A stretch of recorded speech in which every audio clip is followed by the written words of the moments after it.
স্বাগতম পঞ্চম শ্রেণীর শিক্ষার্থীরা। আজকে আমরা গণিতের 116 নং পৃষ্ঠা পরিমাপ অধ্যায়ে অষ্টম অধ্যায় 3 নং থেকে শুরু করব। 116 নং পৃষ্ঠা এর আগেরগুলো যারা দেখতে পান নাই তারা ডেসক্রিপশনে একটা লিঙ্ক দিয়ে দেওয়া আছে, ওই একটা লিঙ্কে এই সবগুলো ভিডিও একসঙ্গে পেয়ে যাবেন। আগের ভিডিও এবং পরের ভিডিও যাই দেখতে চান সবগুলো একসাথেই পেয়ে যাবেন ক্লাস 5-এর গণিতের। তাহলে চলেন কথা না বাড়িয়ে শুরু করা যাক। এখানে বলেছে একটা বেঞ্চের দৈর্ঘ্য আপনার 1 মিটার 25 সেন্টিমিটার হলে অনুরূপ তিনটি বেঞ্চের দৈর্ঘ্য কত মিটার। ভালো কথা, একটা বেঞ্চের দৈর্ঘ্য এত মিটার হলে তিনটা বেঞ্চের দৈর্ঘ্য তো আরও বেশি হবে, তাহলে এক থেকে বেশি হলে কি করতে হয়, গুণ করতে হয়। তাহলে আমরা গুণ করব। তার আগে আমাদের কত সেন্টিমিটার বলেছে প্রশ্নের মধ্যে, দেখতে পেয়েছেন এখানে সেন্টিমিটার, তাহলে সবগুলোকে আমাদের সেন্টিমিটারে নিয়ে যেতে হবে। তাহলে ফার্স্ট অফ অল 1 মিটার সমান আপনার হয়ে থাকে কত, 100 সেন্টিমিটার। 1 মিটার সমান হয়ে থাকে আপনার 100 সেন্টিমিটার। তারপর 25 সেন্টিমিটার যেটা আছে সেটা তো সেন্টিমিটারে আসেই, তাহলে এখানে 25 লিখে রাখলাম। ঠিক আছে, কেন 1কে 100-তে রূপান্তর করলাম, মূলত এক জিনিসটা মিটারে আছে, তো আমাদের তো মিটার বের করতে বলে না, আমাদের বলছে সেন্টিমিটারে বের করতে।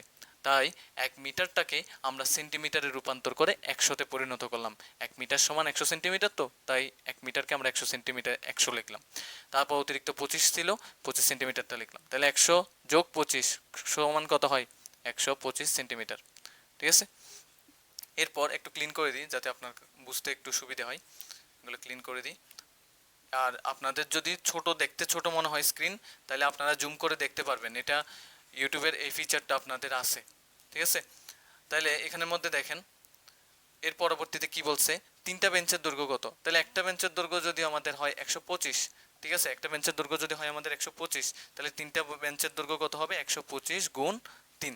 তাহলে 125-এর সাথে 3 গুণ করলে কত হয়, আপনি গুণ করে দেখেন, 375 সেন্টিমিটার পাবেন। 3 100 300 3 25 75, ঠিক আছে, 375 সেন্টিমিটার। তাহলে এই করে আমাদের 3 নাম্বারটা শেষ। এবার আমরা 4 নাম্বারটা দেখি। এখানে বললো মারুফ আধা ঘন্টা মানে কয় মিনিট, 30 মিনিট।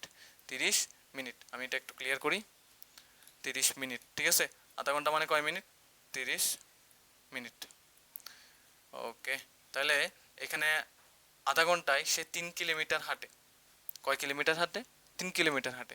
তাহলে সে প্রতি 5 মিনিটে কত মিটার হাঁটে। তাহলে আনসার আমাদের চাওয়া হয়েছে মিটারে। তাহলে আমাদের যেটা কিলোমিটার ছিল সেটাকে আমাদের প্রথমত মিটারে বের করতে হবে, মানে 3 কিলোমিটার যেটা ছিল সেটাকে আমাদের মিটারে পরিণত করে নিতে হবে। তাহলে চলেন, 3 কিলোমিটারকে মিটারে পরিণত করতে হলে 3কে আগে লিখবো। আমরা জানি যে 1 কিমি মানে 1 কিলোমিটার। 1 কিলোমিটার সমান আমাদের জানা আছে যে 1000 মিটার। 1 কিলোমিটার সমান কি জানা আছে, 1000 মিটার। তাই 3-এর সাথে আমরা 1000 গুণ করে দিব। তাহলে 3-এর সাথে 1000 গুণ করলে কত হয়, 3000। তাহলে 3000 মিটার হচ্ছে আমাদের 3 কিলোমিটারকে মিটারে পরিণত করলে হয়। তাহলে এখন বলতেছে মারুফ প্রতি 1 মিনিটে কত মিটার হাঁটে। যদি মারুফ 30 মিনিটে 3 কিলোমিটার মানে হলো 3000 মিটার। 3 কিলোমিটারকে যখন পরিণত করছি মিটারে তখন হয়েছে 3000 মিটার। তার মানে সে 30 মিনিটে হাঁটে 3000 মিটার।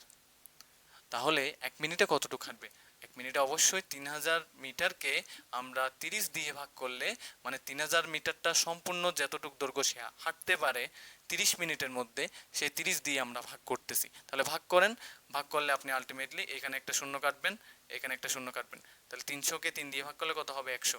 তাহলে প্রতি 1 মিনিটে সে 100 মিটার হাঁটে।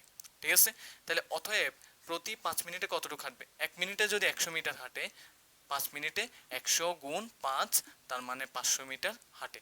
আশা রাখি আপনি এটা বুঝতে পেরেছেন। এর পরবর্তীতে 117 নং পৃষ্ঠা নিচে ডেসক্রিপশনের লিঙ্কে যেটা দেওয়া আছে সেই লিঙ্কে ক্লিক করলে সবগুলো ভিডিও একসঙ্গে পেয়ে যাবেন।